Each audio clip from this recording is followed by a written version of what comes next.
Mesdames, Messieurs, bonjour. Nous sommes le mercredi 19 juillet 2017. Wall Street a terminé en ordre dispersé mardi alors que les actions ont digéré quelques publications de revenus avec Goldman Sachs qui a mené le Dow Jones plus bas. Mais le Nasdaq, quant à lui, a tenu bon après des nouvelles positives de Netflix alors que les investisseurs s'inquiétaient des développements politiques entourant le secteur de la santé. Le Dow Jones a reculé de 0,25%.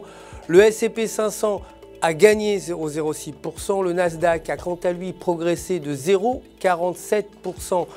À noter Netflix qui a fortement augmenté de 13,7%, clôturant à 183,66 $ l'action après avoir rapporté un bond dans la croissance des abonnés qui a dépassé les attentes.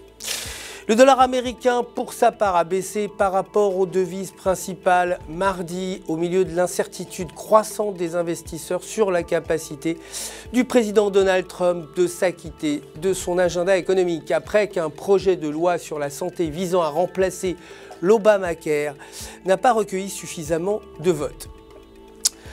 Aujourd'hui, les permis de construire sont prévus à 1,2 million contre 1,168 million précédemment. Côté matières premières, l'or a terminé en hausse mardi, terminant à 1242 l'once après l'échec de la loi sur la santé visant à remplacer Obamacare. Le pétrole a également terminé en hausse mardi, en clôturant à 46,44 $ le baril, alors que les investisseurs continuaient d'apprécier les données suggérant que la demande mondiale croissante de brut pourrait compenser une partie de l'offre excédentaire actuelle. Concernant les devises, l'euro a terminé en hausse par rapport au dollar, clôturant à 1,1556, alors que les traders continuaient à s'attendre à ce que la Banque centrale européenne réduise ces mesures de politique monétaire ultra accommodantes. Techniquement, sur le graphique horaire, la paire se situe au-dessus d'une ligne de résistance avec un ADX supérieur à 20 et le maintien de ces conditions pourrait entraîner la paire plus haut vers 1,1700 $. En revanche, un repli sous la ligne pourrait commencer une tendance baissière vers 1,1350. La livre sterling pour sa part s'est dépréciée face au dollar, clôturant à 1,3042. Techniquement, toujours selon le graphique de 2 heures, la paire évolue sous la bande médiane de Bollinger à 1,3059.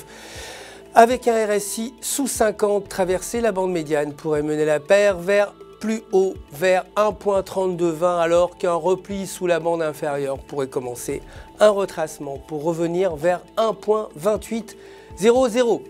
C'est la fin du flash, merci de nous avoir suivis. Je vous retrouve, vous le savez, demain matin pour la suite de l'actualité des marchés. Mais d'ici là, n'oubliez pas de vous connecter sur www.ufx.com pour tous vos besoins de trading et pour, vous le savez, retrouver votre gestionnaire de compte personnel qui sera là, prêt à répondre à toutes vos questions. Tout UFX joint à moi pour vous souhaiter une excellente journée sur les marchés.